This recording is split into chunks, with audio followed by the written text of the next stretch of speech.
Hai, Assalamualaikum warahmatullahi wabarakatuh. Pada kesempatan kali ini, saya akan menjelaskan terkait sejarah masuknya Islam atau sejarah peradaban Islam di negara Malaysia.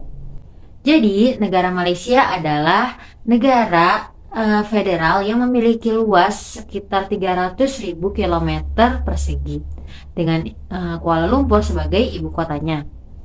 Nah, seperti yang kita tahu ya, Malaysia ini adalah sebuah negara yang terletak di benua Asia, tepatnya di Asia Tenggara, dan bertetanggaan langsung dengan negara kita, Indonesia. Nah, sama seperti Indonesia, Malaysia juga pernah dijajah. Hanya saja yang membedakan itu adalah bagaimana cara memperoleh kemerdekaan. Jadi dikatakan dalam sebuah jurnal bahwa dalam memperjuangkan kemerdekaan, Malaysia menggunakan cara diplomatik, di mana cara diplomatik ini adalah cara yang dilakukan dengan memohon kepada para penjajah untuk memberikan kemerdekaan kepada negara. Akhirnya Malaysia berhasil merdeka pada tanggal 31 Agustus tahun 1957. Kemudian Malaysia ini memiliki 3 etnis di dalamnya, yakni etnis Melayu, etnis Cina, dan etnis India.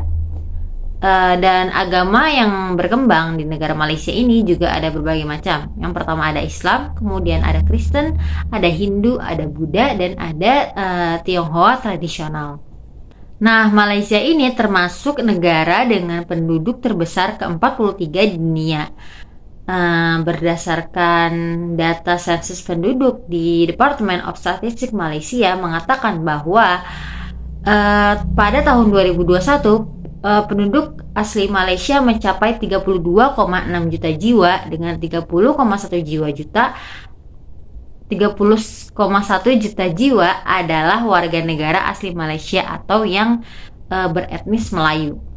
Nah, kemudian gimana sih cara Islam masuk ke dalam negara Malaysia? Jadi dikatakan dalam sebuah sumber bahwasannya dakwah Islam mulai masuk dan menyebar ke benua Asia pada tahun ke-7 dan ke-8 Masehi.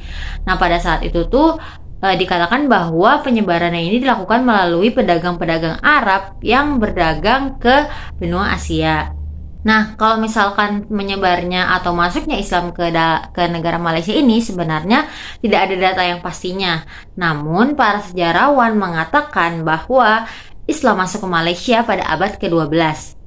Nah, para sejarawan mengatakan seperti itu karena diketahui waktu itu ada pimpinan atau ada sultan di Malaysia, yaitu Sultan Mazafar Shah I yang menganut agama Islam pada abad tersebut, sehingga mereka pun berpendapat bahwasannya Islam sudah tersebar melalui pedagang-pedagang yang datang dari Arab. Nah, kemudian yang memperkuat gagasan bahwa Islam telah masuk ke Malaysia ini adalah di mana ditemukannya sebuah momentum Batu Terengganu di daerah Kuala Barang, Terengganu. Jadi momentum batu tersebut ini dituliskan jadi tulisannya ini sebenarnya bercampur antara bahasa Arab dengan bahasa Melayu, sehingga itu yang memperkuat argumen bahwasannya Islam telah masuk ke Indonesia sejak abad ke-10 hingga sekitar 10 sampai 12 gitu. Kemudian ada juga bukti arkeologi yang memperkuat pernyataan bahwa Islam telah masuk dan menyebar di tanah Melayu, yakni ditemukannya artefak yang berbasis kaca dan tembikar. Oleh karena itu, tidak menutup kemungkinan bahwa awal mula masuknya Islam ke tanah Melayu itu sudah sejak zaman Amirul Mukminin dengan dakwahnya melalui perdagangan yang dilakukan oleh orang-orang Arab. Kemudian tersebarlah Islam di seluruh tanah Melayu. Nah, kemudian selanjutnya adalah jejak-jejak peradaban Islam di Malaysia. Nah, kan tadi udah aku sebutin ya, yang pertama itu adalah penemuan momentum Batu Terengganu. Itu juga termasuk jejak-jejak peninggalan atau jejak-jejak peradaban Islam di Malaysia. Jadi penemuan Batu Terengganu tersebut menjadi salah satunya.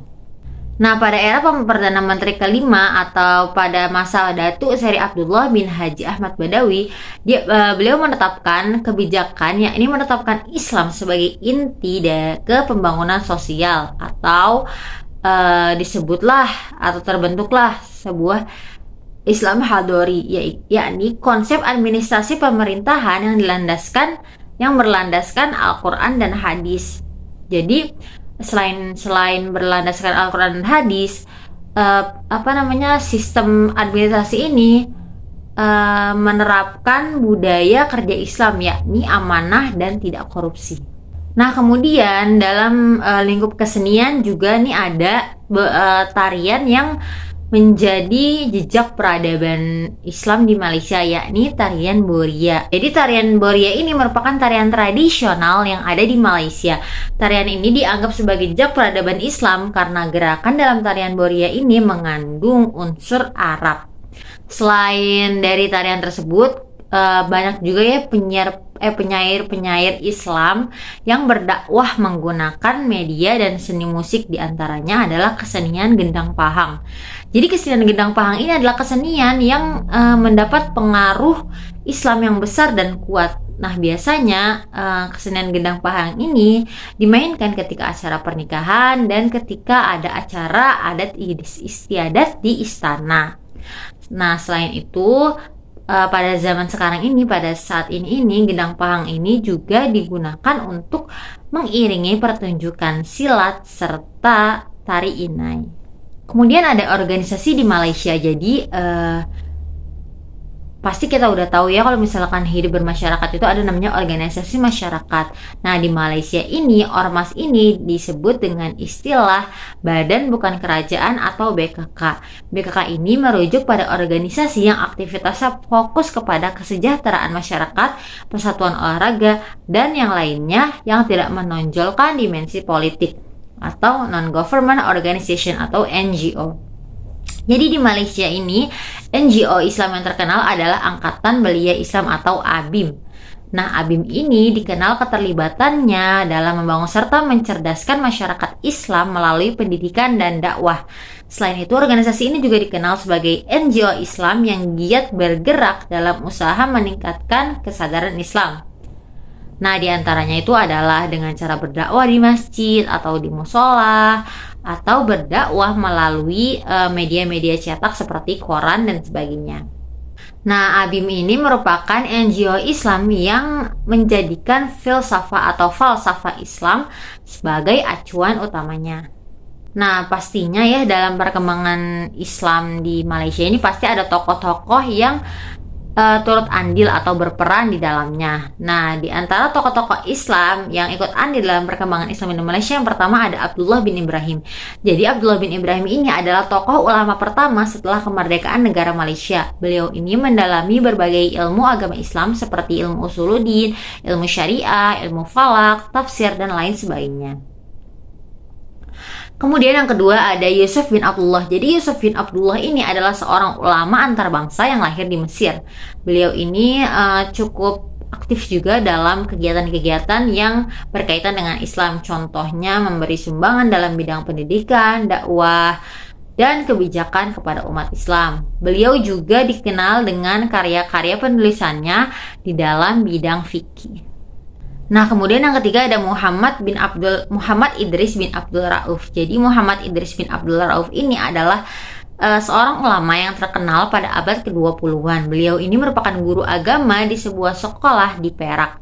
Beliau juga aktif dalam kegiatan penulisan majalah Persatuan Pelajar Melayu pada saat beliau berkuliah atau bersekolah di Universitas Al-Azhar. Kemudian yang keempat ada Profesor Tan Sri Datuk Ahmad Muhammad Ibrahim atau biasa dikenal dengan sebutan Datuk Ahmad Ibrahim. Jadi Datuk Ahmad Ibrahim ini dijuluki sebagai Bapak Undang-Undang Malaysia. Julukan tersebut diberikan karena beliau mengambil peran dalam pembaruan dan peningkatan mahkamah syariah di Malaysia. Nah, umat Muslim di Malaysia juga senantiasa mengamalkan ajaran-ajaran Islam secara lebih aktif, misalkan jadi lebih aktif pengajian ke masjid, kemudian lebih aktif salat berjamaah, memakai busana sesuai syariat, dan memperbanyak amalan-amalan soleh. Nah, tentunya ya sebagai sebuah negara pasti ada aja gitu ya problematika di dalamnya. Nah, jadi problematika kehidupan umat Islam di Malaysia ini terjadi pada tahun-tahun sebelumnya, yakni pada tahun 1786. Jadi pada tahun 1786 ini perkembangan Islam di Malaysia mengalami kemunduran akibat adanya kolonialisasi dari Inggris. Jadi kolonialisasi Inggris ini membuat perbedaan yang jelas antara agama dengan negara. Jadi mereka benar-benar memisahkan agama dengan negara. Dan yang paling tragis dari peristiwa ini adalah di mana pada saat itu berkembangnya sekularisme, termasuk paham pemisahan antara agama dan negara. Namun karena Malaysia juga kuat ya Islamnya, jadi tuh berkat para penduduk dan tokoh-tokoh Islam di Malaysia, mereka terus berjuang, akhirnya terlepaslah dari kolonialisasi Inggris tersebut. Nah, kemudian dijadikanlah Islam sebagai agama resmi di Malaysia. Nah, pas dijadikan Islam sebagai agama resmi ini sebenarnya menimbulkan kesalahpahaman dari berbagai etnis ya. Pada nyatanya, meskipun agama Islam dijadikan sebagai agama resmi, tidak membuat ideologi negara itu menjadi Islam. Jadi tetap rata semuanya, hanya saja peraturan-peraturan atau undang-undang yang berada di dalam negara semuanya dikembalikan berlandaskan pada ajaran agama Islam. Nah, meskipun Islam sempat mengalami kemunduran karena kolonialisasi Inggris, seperti yang tadi aku sebutkan, bahwa perjuangan penduduk dan pada tokoh-tokoh membuat Islam kembali dapat tersebar dan di seluruh penjuru negara Malaysia, bahkan hingga saat ini, tahun 2022. Jadi kita sebagai masyarakat Islam sudah sepatutnya turut berdakwah dan senantiasa menjalankan syariat Islam supaya Islam di dalam negara kita selalu tidak akan mengalami kemunduran seperti itu. Sekian yang bisa saya paparkan terkait sejarah perkembangan Islam atau sejarah masuknya Islam ke dalam negara Malaysia. Kurang lebihnya saya memohon maaf. Wassalamualaikum warahmatullahi wabarakatuh.